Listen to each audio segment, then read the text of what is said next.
Bismillahirrahmanirrahim. Assalamualaikum warahmatullahi wabarakatuh.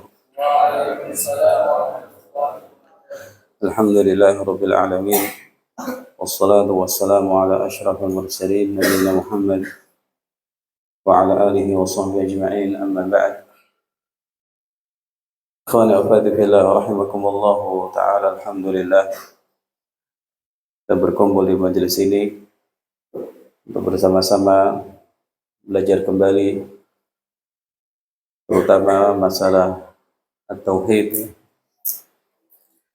Kita selalu butuh tambahan ilmu. Rasul kita sallallahu alaihi wasallam mengajarkan salah satu doa di pagi hari, Allahumma inni as'aluka 'ilman nafi'a wa rizqan thayyiban wa 'amalan mutaqabbala.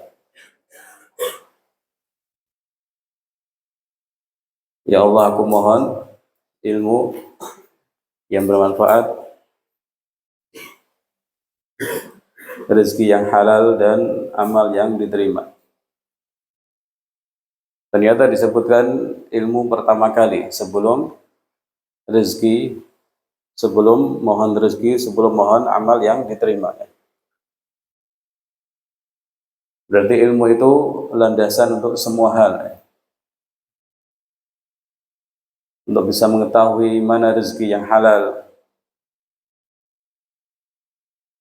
dan itu yang dicari, dan mana rezeki yang atau rezeki yang haram atau barang yang haram, penghasilan yang haram yang harus dihindari, termasuk yang masih abu-abu.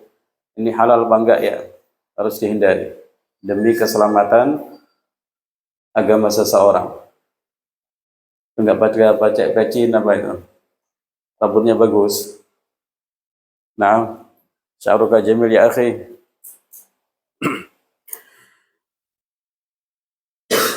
Berikutnya juga ketika orang menginginkan amalnya itu diterima oleh Allah Subhanahu wa taala, dia butuh ilmu. Syarat-syarat amal diterima Allah taala. Dan juga dia butuh ilmu apa saja yang disyariatkan Allah Subhanahu wa taala. Nah, tatkala Nabi sallallahu alaihi wasallam menganjurkan untuk dibaca doa ini setiap pagi, berarti kita itu sedang meminta tambahan-tambahan ilmu kepada Allah Subhanahu wa taala setiap pagi. Dan memang kita butuh tambahan ilmu. Bahkan kebutuhan terhadap ilmu, seperti katakan Imam Ahmad rahimahullah, melebihi kebutuhan seseorang terhadap minat ta'ami wa syarab atau ila ta'ami wa syarab, kepada makan dan minum. Kita butuh ilmu setiap saat, karena ilmu adalah hidayah, maka kita butuh hidayah dari Allah Azza wa Jalla setiap saat. Baik ikhwan wa akhwati fillah rahimahullah taala, kita lanjutkan membaca al-mulakhas fi syarhi kitab at-tauhid. Wa hadha liqa'una ats-tsalits, ini pertemuan kita yang ketiga. Masih dalam pembahasan yang pertama tentang kewajiban bertauhid kepada Allah Subhanahu wa taala. Bahwa tauhid adalah kewajiban yang paling utama yang harus kita tunaikan. Tauhid adalah hak Allah taala yang paling agung yang harus kita perhatikan dengan sebaik-baiknya. Qala al-musannif rahimahullah ta'ala wa qawluhu qul ta'alau atlu ma harama rabbukum 'alaikum alla tusyriku bihi syai'a. Dalil berikutnya yang ditulis oleh Syekh Muhammad Ibn Abdul Wahhab At-Tamimi rahimahullah ta'ala terkait kewajiban bertauhid kepada Allah adalah firman Allah di surah Al-An'am 151 dan seterusnya.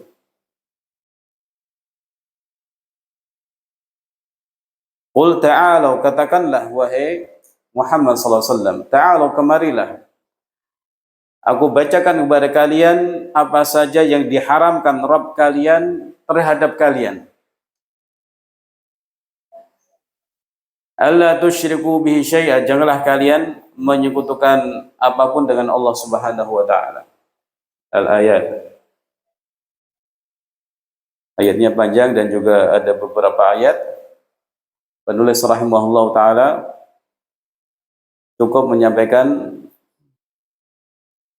bagian ayat yang berhubungan dengan pembahasan ini, kewajiban bertauhid kepada Allah Subhanahu wa taala. Tapi di sini Syekh Shalih Al-Fauzan hafizahullah taala menerangkan ayat-ayat ini secara penuh ya. Ayat-ayat ini biasa disebut dengan wasiat 10 ya. Wasiat Allah yang berjumlah 10.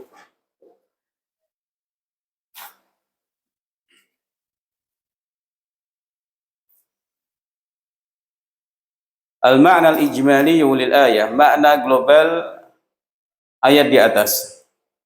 Ya'murullahu ta'ala nabiyahu sallallahu alaihi wasallam an yaqula li haula'il musyrikin alladhina 'abadu ghairallah wa harramu ma razaqahumullahu wa qatalu awladahum taqarruban lil asnami.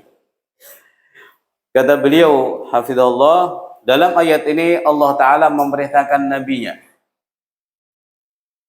untuk mengucapkan dengan tegas kepada kaum musyrikin yang menyembah selain Allah, yang mengharamkan apa yang Allah rezekikan kepada mereka, dan yang membunuh anak-anak mereka dalam rangka mendekatkan diri kepada berhala-berhala. Mari kita cermati di sini ya. Allah Ta'ala memerintahkan nabinya. Artinya risalah itu datang dari Allah Subhanahu wa Ta'ala. Dan Nabi kita SAW yang menyampaikan. Tugas kita menerima. Bagaimana dikatakan oleh Imam Az-Zuhri rahimahullah ta'ala, orang dari generasi tabi'in, minallahir risalah wa 'ala rasulil bayan wa 'alaina at-taslimu. Mari kita perhatikan 3 hal ini ya. Risalah dari Allah Ta'ala sudah selesai. Risalah Islam datang dari Allah Subhanahu wa Ta'ala. Atau risalah-risalah yang dibawa para rasul semuanya datang dari Allah Subhanahu wa Ta'ala. Jangan ngantuk-ngantuk. Nah, kewajiban rasul adalah al-balagh, menyampaikan. Kewajiban kita apa? At-taslim, menerimanya dengan bulat. Enggak protes, enggak menolak, enggak melawan, enggak menertawakan. Tapi tunduk patuh terhadap yang dibawa Nabi SAW dari Allah Subhanahu wa Ta'ala.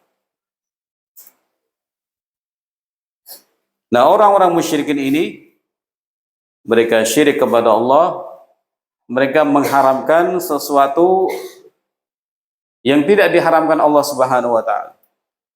Dan mereka membunuh anak-anak untuk persembahan atau mendekatkan diri kepada Tuhan-Tuhan mereka.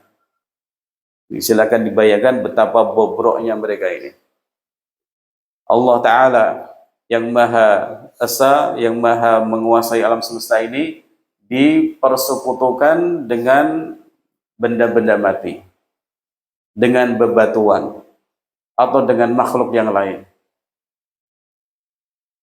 Itu hakikat syirik. Taswiyatullah, taswiyatul makhluk bil khaliq atau billah fi khasa'isillahi ta'ala, fi ma yakhtassu bihi subhanahu wa ta'ala. Di syirik itu menyamakan makhluk dan Allah dalam perkara-perkara yang menjadi kekhususan Allah Ta'ala.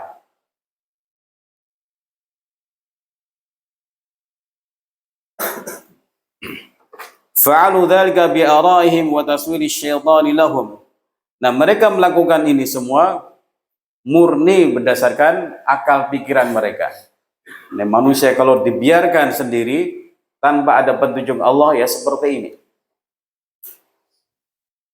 Semau-maunya dan akhirnya terjerumus ke dalam keburukan yang parah ya. Maka syariat datang itu adalah nikmat besar. Menjaga kemuliaan manusia sebagai manusia, menjaga martabat manusia sebagai makhluk yang paling mulia, makhluk yang dimuliakan Allah Ta'ala maksud saya. supaya nanti hidupnya tidak seperti binatang, hidupnya tidak seperti hewan, pikirannya mangan turu, mangan turu, mangan turu, makan tidur, makan tidur, makan tidur.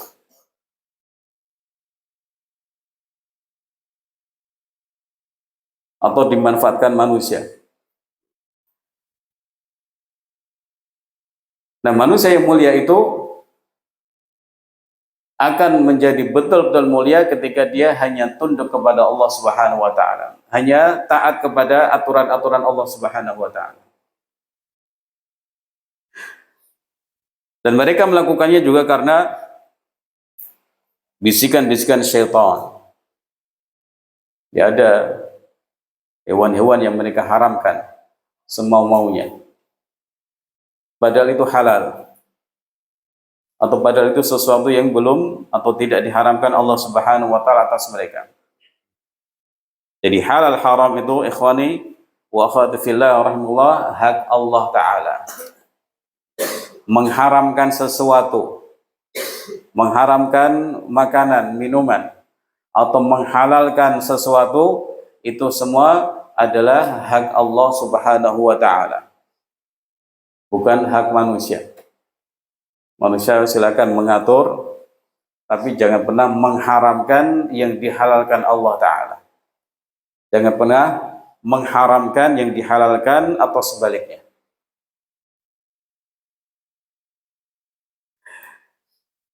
Halumu aqus alaikum ma harrama khaliqukum wa malikukum. Kemarilah aku sampaikan kepada kalian hal-hal yang diharamkan pencipta kalian dan pemilik kalian, tahriman haqqa, dengan pengharaman yang hak, karena datang dari Allah taala, dan itu perkara yang memang buruk sekali sehingga diharamkan. Wala takharusan wa dhannan, di pengharamannya bukan bohong ya, dan juga bukan persangkaan, betul-betul hak datangnya dari Allah Subhanahu wa taala. Bal biwahyin minhu wa amrin min indi, bahkan pengharamannya itu datang atau berdasarkan wahyu dari Allah dan perintah dari sisinya. Ini juga satu prinsip penting dalam agama kita. Kita diperintahkan untuk mengikuti wahyu. Betul, kita harus belajar kepada guru, kepada ulama rabbani. Tapi yang dihamalkan itu dasarnya Quran dan hadis. Wahyu dari Allah Subhanahu wa taala. Rasul kita SAW diperintahkan untuk itu, kita pun juga diperintahkan untuk itu. Ittabi' ma yuha ilaika min rabbik. Ittabi' ma yuha ilaika min rabbik. Ikutilah wahai Rasul yang diwahyukan kepada engkau dari Rabbmu. Ini perintah kepada Nabi SAW untuk mengikuti wahyu dari Allah Azza wa Jalla. Kita pun demikian, wattabi'u ma unzila ilaikum min rabbikum, dan ikutilah yang diturunkan kepada kalian dari Rabb kalian. Semuanya harus beramal berdasarkan Quran dan hadis. Kalau masalah agama, semua harus berdasarkan Quran hadis. Kemudian bercermin dengan pemahaman para sahabat radhiyallahu anhu ajma'in dan orang-orang yang mengikuti mereka dengan baik. Jadi Quran hadis itu pondasi untuk mendapatkan pemahaman yang benar, pondasi utama. Lalu ditambah dengan memahaminya dengan pemahaman orang-orang yang lurus, dan orang yang paling lurus adalah para sahabat radhiyallahu anhum ajma'in. Jadi bukan semau-maunya, bukan menurut saya, bukan menurut masyarakat kota ini dan lain-lain. Kalau masalah agama harus menurut Al-Quran dan Sunnah. وَذَلْكَ فِي مَوَصَّاكُمْ بِهِ فِي هَذِهِ الْوَصَايَا الْعَشْرِ, Dan itu adalah dalam perkara-perkara yang Allah Ta'ala wasiatkan dalam 10 wasiat ini. Allati hiya, yang pertama, wasakum alla tusyriku bi syai'a. Jadi ada 10 wasiat, nanti bisa dilihat di surah Al-An'am ya, 151 sampai 153 ya. Wasiat pertama, Allah Ta'ala wasakum alla tusyriku bi syai'a. Berwasiat kepada kalian, janganlah kalian menyekutukan apapun dengan Allah Subhanahu wa Ta'ala, apapun ya. Kalau dalam usul salasah ya, mau malakun muqarrab atau nabiun mursal ya, ini bersekutukan dengan Allah, itu malaikat atau rasul, itu juga tidak boleh. Walaupun kedudukannya tinggi. Walaupun kedudukannya tinggi, tetap tidak boleh. Karena ibadah itu hak Allah Subhanahu wa Ta'ala. Ada tauhid uluhiyah yang harus ditunaikan hamba kepada Allah Subhanahu wa Ta'ala. Kita semua adalah hamba Allah, Rasul hamba Allah, malaikat juga hamba Allah. Namanya hamba itu menghambakan diri kepada Rabbnya, kepada penciptanya. Dan pencipta hanya wahid, Allah Subhanahu wa Ta'ala. Satu. Wa hadha nahyun 'ani syirki 'umuman. Ini adalah larangan dari syirik secara umum ya. Larangan syirik secara umum. Katakan Syekh, secara umum ini ya, yang dipersekutukan dengan Allah siapapun itu tidak boleh, dan juga dalam ibadah apapun juga tidak boleh. Mempersekutukan Allah dengan sesuatu tidak boleh. Demikian juga dalam ibadah apapun tidak boleh dipersekutukan dengan Allah Subhanahu wa Ta'ala. Orang tidak boleh mempersekutukan Allah Subhanahu wa Ta'ala. Saat ibadah ya harus ikhlas kepada Allah, dan juga orang tidak boleh beribadah kepada selain Allah Subhanahu wa Ta'ala. Yang kedua, wassakum an tuhsinu bil walidaini ihsanan. Berwasiat kepada kalian, kepada kita semua ya, agar berbuat baik kepada kedua orang tua dengan sebenar-benarnya, dengan ucapan atau dengan perbuatan. Bibirrihima wa hifdhihima wa siyanatihima wa ta'atihima fi ghairi ma'asiyatillah. Dengan bakti kepada keduanya, menjaga mereka berdua, dan yang paling penting tentu menjaga mereka berdua dari hal-hal yang dilarang oleh syariat. Maka ini menjadi tugas para santri santriwati. Misalnya ya, orang tua melakukan hal yang diharapkan syariat, diingatkan dengan baik-baik. Kalau sudah tua, digandeng supaya tidak terpeleset. Kalau pandangan sudah kabur, juga diantar ya, supaya tidak terjadi hal-hal yang tidak diinginkan. Wasiyanatihima sama maknanya, menjaga mereka berdua.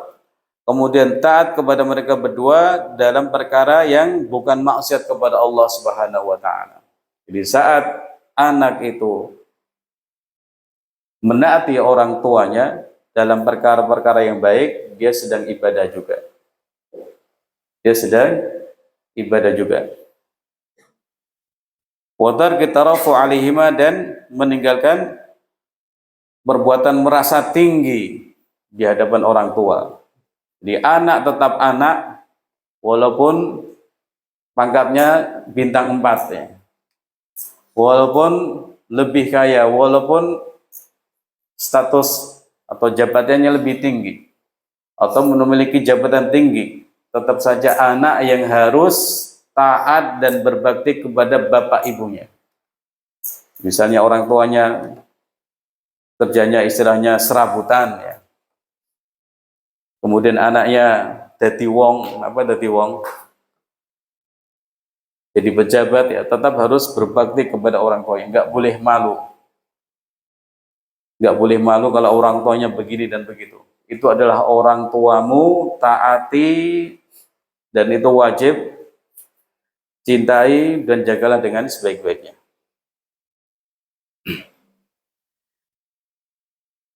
Salisan yang ketiga, wasiat ketiga adalah wasakum alla taqtulu awladakum. Berwasiat kepada kalian agar jangan membunuh anak-anak kalian.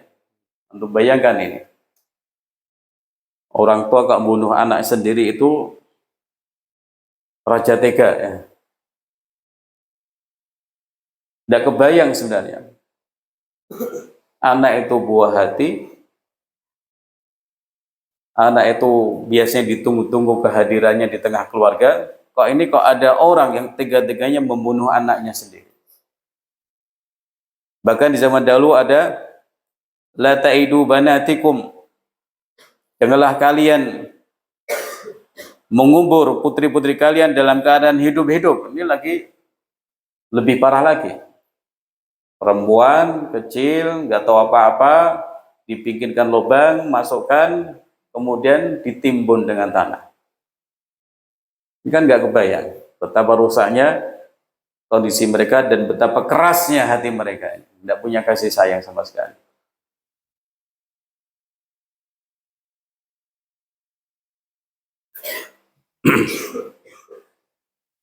Wala taqtulu abnaakum khasyatal faqr. Janganlah kalian membunuh anak-anak kalian karena takut melarat ya. Seolah-olah kalau ada anak lagi mengurangi jatah rezeki. Di zaman dahulu ya orang jahiliyah itu malu kalau punya anak perempuan, nggak bisa diajak perang ya.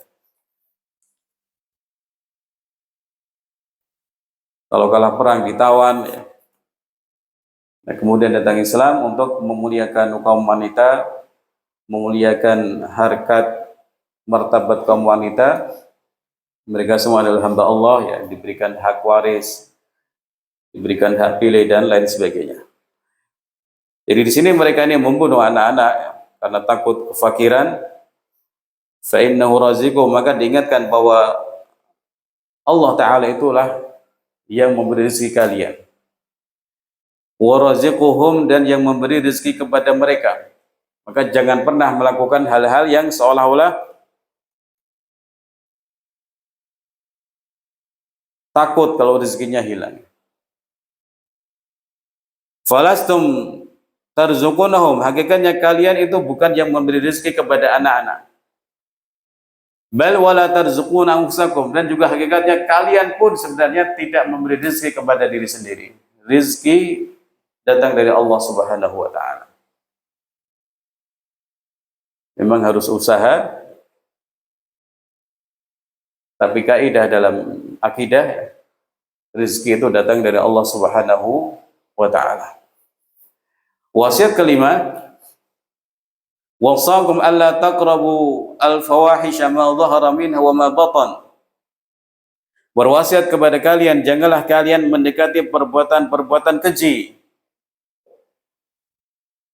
yang keburukannya tampak jelas sekali ya.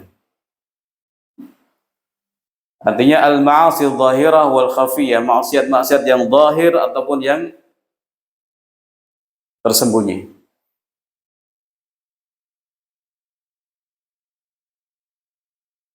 Khamisan wasakum wa wasakum alla taqtulun nafsal lati harramallahu qatlaha.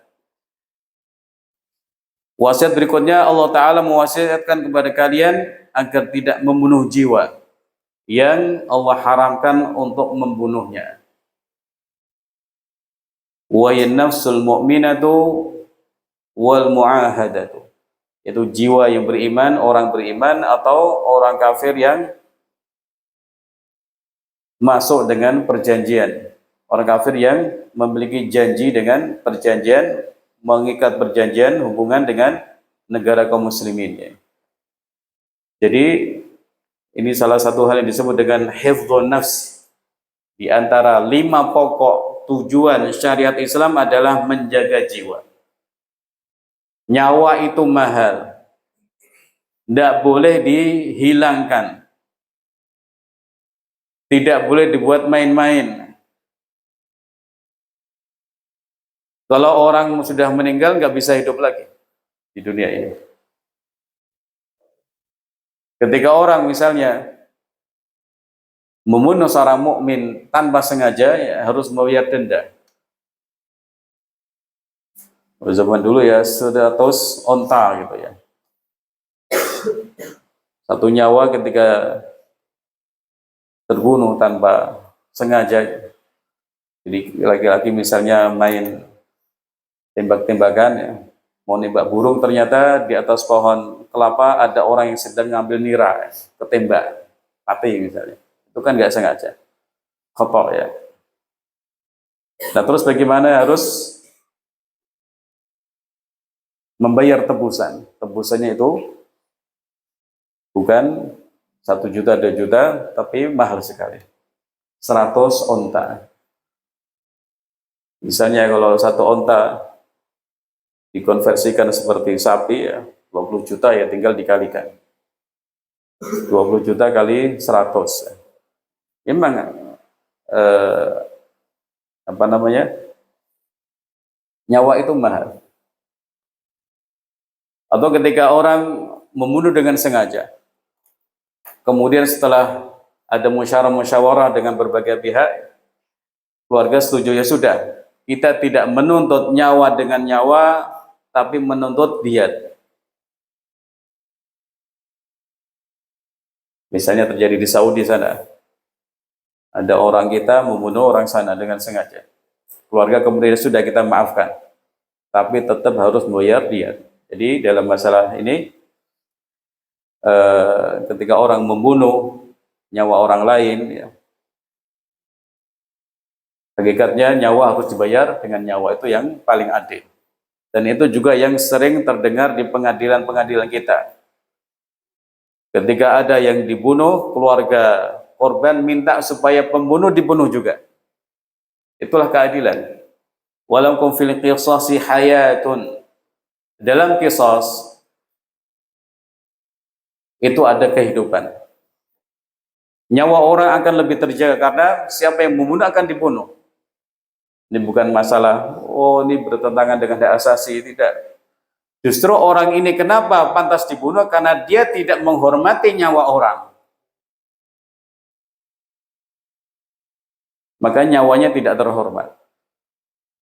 Nah sementara orang-orang yang menjaga nyawa orang lain ya harus dihormati. Nggak boleh gara-gara tersinggung langsung tusuk. Ini perbuatan yang zalim sekali. Gara-gara ditagih hutangnya kemudian langsung ambil parang dari belakang langsung.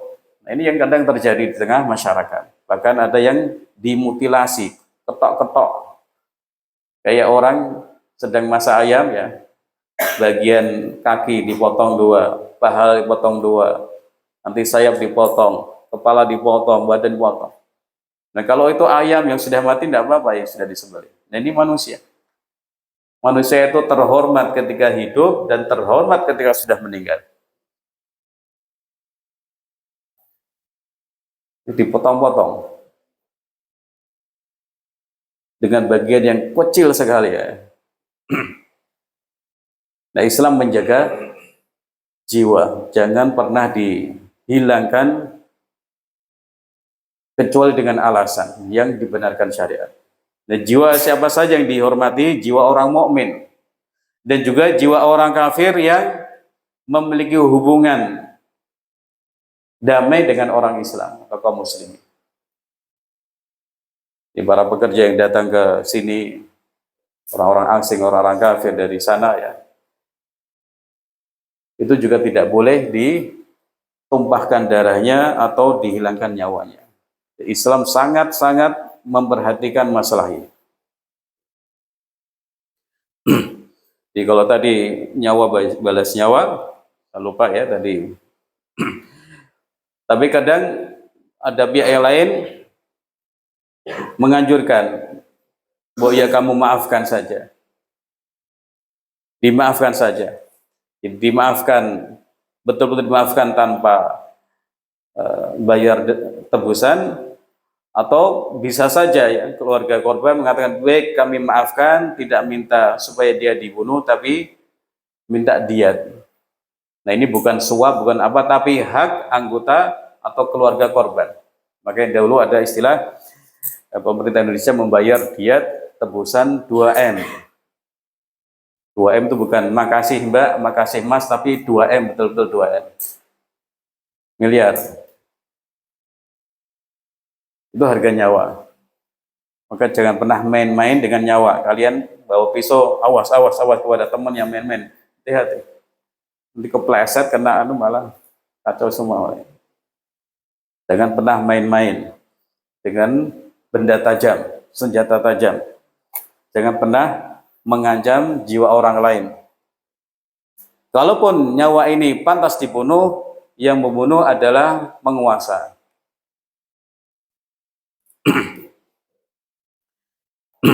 Jadi di antara yang nyawanya pantas dibunuh ya orang yang membunuh orang lain, atau orang yang berzina padahal sudah menikah, atau orang yang murtad keluar dari agama Islam. Ini 3 hal yang disampaikan Syekh. Yang membunuh orang lain, berzina setelah menikah, dan murtad. Sadisan yang ke-6, wasakum alla taqrabu mal yatimi. Dan berwasiat kepada kalian agar tidak mendekati harta anak yatim. Anak yatim itu anak yang bapaknya meninggal. Illa billati ahsan, kecuali dengan cara yang terbaik, yaitu memanfaatkan harta itu atau melakukan usaha-usaha untuk menjaga harta tersebut. Kalaupun dimakan ya dengan sepantasnya. Wa yunammihi lahu, dan juga mengembangkan harta itu supaya bertambah banyak. Jadi orang yang menjadi wali anak yatim, misalnya anak yatimnya bapaknya dahulu kaya, kemudian pengasuhannya diarahkan kepada pamannya. Paman ini kemudian mengelola harta anak yatim ini, ya memberi makan anak yatim dari hartanya sendiri. Kalau paman ini kekurangan atau fakir, ya boleh makan dari harta anak yatim, tapi dengan cara yang pantas ya. Dan juga mengembangkannya bila mampu ya, diinvestasikan, dibisniskan supaya uangnya bertambah. Hatta tadfa'u ilaihi hina yablughu ashuddahu, hingga kalian menyerahkan harta itu kepada anak yatim ketika sudah balagha ashuddahu, sudah dewasa. Artinya rusyd, pikirannya sudah lurus, dan sifat ketidaktahuan dalam mengelola uang itu sudah hilang, disertai kalau dia sudah balik. Maka uangnya diserahkan kepada dia. Orangnya sudah balik, sepertinya bisa mengelola uang sendiri, maka diserahkan. Sabian wa auful kaila wal mizana bil qisti. Wasiat berikutnya adalah penuhilah takaran dan timbangan dengan adil. Karena ini hubungannya dengan hak manusia. Dan Allah Subhanahu wa taala di surah Al-Mutaffifin mengancam orang yang melakukan tatfif, wailul lil mutaffifin. Celakalah orang yang mengurangi timbangan. Mengurangi itu bagaimana? Sekilo menjadi setengah kilo? Tidak. Yaitu mengurangi, tapi akan kelihatan kalau beli sekilo kok dikasih setengah kilo, akan kelihatan. Tatfif itu mengambil sedikit, mungkin setengah on ya. Atau timbangan di bawahnya dikasih batu kecil, ini kan berarti sedikit. Tapi sedikit ini adalah hak orang lain yang tidak boleh diambil. Mengambilnya haram, bahkan diancam dengan wailun, celaka orang-orang yang mengambil atau mengurangi takaran tadi. Saminan wa idza qultum fa'dilu walau kana dza qurba. Apabila kalian mengucapkan sesuatu, memutuskan sesuatu, maka adillah, walaupun itu terhadap keluarga sendiri. Jadi adil kepada siapapun, termasuk ketika yang keliru adalah keluarga sendiri. Nah, orang kadang-kadang bisa adil ketika yang diadili orang lain, begitu yang diadili keluarga sendiri tidak bisa adil. Atau orang semangat kali, bunuh misalnya. Oh, pembunuhnya bapakmu, bapak saya, jangan dibunuh, langsung berubah misalnya gitu. Contoh saja ya. Jadi orang ketika berbicara tentang orang lain yang salah, tuh pengennya tegas. Oh, harus ini, harus ini, harus ini. Tapi begitu pelakunya sendiri, tolong maafin anak saya, kasihanilah, dan lain-lain ya. Nah, agama kita menyuruh adillah kepada orang lain dan juga adil kepada saat memperlakukan atau saat menghukum keluarga sendiri. Amara bil adli fil qawli 'ala al qarib wal ba'id ba'da al amri bil adli bil fi'li. Di sini Allah Taala memerintahkan berbuat adil dalam ucapan terhadap orang yang dekat atau jauh setelah memerintahkan adil dalam perbuatan, yaitu menimbang dengan baik. Tasian wa bi'ahdillah, dan dengan janji Allah Ta'ala, aufu, penuhilah. Inqadu lidhalik bi an tuti'uhu fima amara bihi wa naha an. Dengan janji-janji Allah Ta'ala, maka penuhilah. Janji Allah itu apa? Perintah-perintahnya. Tunduklah kepada janji Allah dengan menaati Allah dalam perintahnya dan dalam larangannya. Wa ta'malu bi kitabihi wa sunnati nabiyhi sallallahu alaihi wasallam, dan beramallah dengan dasar kitabnya dan sunnah nabinya sallallahu alaihi wasallam. Ashiran wa anna hadha sirati mustaqiman fattabi'uh. Dan sesungguhnya ini adalah jalanku yang lurus, maka ikutilah. Pesan berikutnya yang terakhir, ikutilah jalan Allah Subhanahu wa taala, wala tattabi'us subula, janganlah kalian mengikuti jalan-jalan yang lain yang akan mencerai-beraikan kalian dari jalan Allah Subhanahu wa taala. Jadi di sini ikhwan ya akhwati fillah rahimahullah taala, Allah Subhanahu wa taala berwasiat kepada hamba-hambanya, kepada kita semua, untuk meninggalkan larangan-larangan banyak sekali ya. Dan yang paling penting adalah larangan syirik kepada Allah Subhanahu wa taala.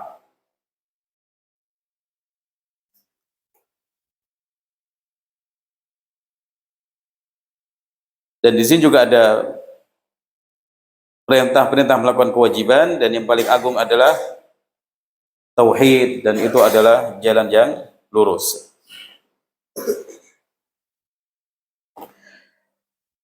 Hubungan ayat-ayat ini dengan bab ya, bahwa Allah Subhanahu wa taala dalam ayat ini menyampaikan beberapa yang diharamkan, dan Allah taala memulai yang diharamkan dengan larangan dari syirik kepada Allah Subhanahu wa taala.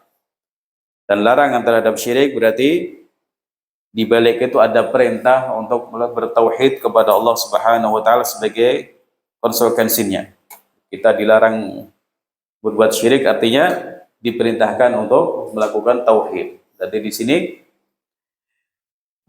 kita wajib bertauhid. Fadalla dzalika ala anna at-tauhid aujabul wajibat wa anna syirka a'zamu al-muharramat. Maka ini menunjukkan bahwa tauhid adalah kewajiban yang paling wajib dan syirik adalah perbuatan haram yang paling besar. Beberapa pelajaran bisa diambil dari beberapa ayat ini, bahwa syirik adalah perbuatan haram yang paling besar, dan tauhid adalah kewajiban yang paling wajib. Mari kita tanamkan ini pada benak kita ya, supaya kita betul-betul memperhatikan masalah tauhid, dan supaya kita betul-betul menjauhi tauhid. Dan itu perlu ilmu ya, perlu ilmu apa saja yang berhubungan dengan tauhid, menguatkan tauhid, menyempurnakan tauhid, dan apa saja yang merusak tauhid, menghilangkan tauhid atau bertentangan dengan tauhid. Pelajaran berikutnya, ilmu haqqil walidain, agungnya hak kedua orang tua. Kemudian yang ketiga, pengharaman membunuh jiwa tanpa hak. Yang keempat, tahrim aklimal yatim, mengharamkan pengharaman makan harta anak yatim. Yang kelima, kewajiban adil dalam ucapan dan perbuatan terhadap orang dekat atau orang jauh. Yang keenam, kewajiban memenuhi janji. Yang ketujuh, kewajiban mengikuti agama Islam dan meninggalkan yang lain. Karena ini merupakan kewajiban kita ya, kita muslim ya, berarti mengikuti agama Islam. Kita itu pemeluk atau pengikut Nabi Muhammad SAW, maka hendaknya mengikuti beliau, bukan mengikuti Nabi Khidir atau Nabi Musa atau Nabi Isa dan lain-lain. Nah, dahulu pernah ya seseorang bertanya kepada Imam Ahmad rahimahullah taala, "Wahai Imam Ahmad, apakah saya perlu ya mengumpulkan hadis-hadis tentang para nabi terdahulu ya?" Kata Imam Ahmad, "Kumpulkanlah hadis-hadis tentang nabimu, karena itu yang wajib diikuti." Yang terakhir, anna tahlila wa tahrima hakun lillah, bahwa penghalalan dan pengharaman itu hak Allah Subhanahu wa taala. Manusia tidak boleh melakukannya. Saya mengharamkan nasi putih misalnya,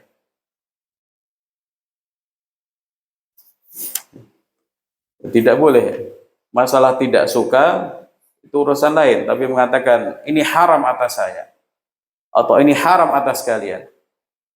Kalau tidak haram dalam syariat ya berarti ini melakukan kesalahan yang parah. Sebab menghalalkan dan mengharamkan itu hak Allah Subhanahu wa taala. Saya kira cukup ya. Sampai sini dahulu. Sedikit-sedikit ya, semoga Allah Azza wa Jalla memberikan pemahaman kita terhadap masalah-masalah agama, terutama masalah tauhid. Dan pada pagi hari ini ada penekanan bahwa tauhid itu wasiat dari Allah Ta'ala, bahwa larangan berbuat syirik adalah termasuk wasiat Allah Ta'ala, bahkan merupakan wasiat yang pertama. Demikian, wallahu ta'ala alam, barakallahu fikum wa jazakumullah khairan. Wassalamualaikum warahmatullahi wabarakatuh. Waalaikumsalam.